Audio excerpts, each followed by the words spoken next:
రాసిన రిజల్యూషన్స్ రాసినట్టే ఉన్నాయి. Full confidence. మనందరి కాన్సన్ట్రేషన్ కెరీర్ మీదే ఉంది. దఢేలని 6 నెలలు బొక్క, సైలెంట్గా 3 నెలల్లో ఇయర్ ఎండింగ్. అబ్బో, టైం మామూలు స్పీడ్లో తిరగట్లేదయా. సార్ నువ్వేం చెప్పొద్దు.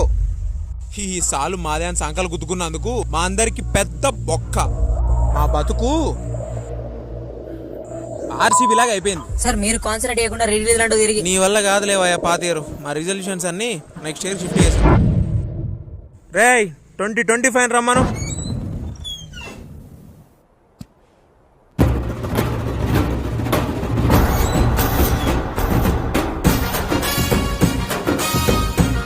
పలకరింపులేంటాయా? అతను ఎవరనుకుంటున్నావు? 2025 ఆల్రెడీ ఇయర్ మొత్తం ఏం చేయాలో ఫుల్ ప్రిపేర్ అయ్యాడు. పైగా కెరియర్ మీద బోల్డ్ అంత హోప్ ఇచ్చాడు.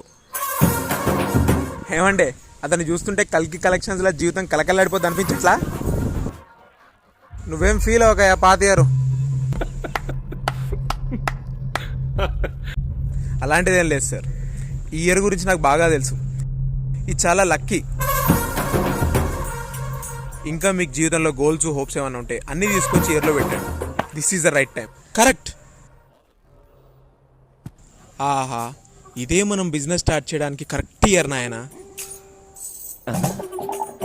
జిగా జిగా నన్ను నమ్మండి నాయనా.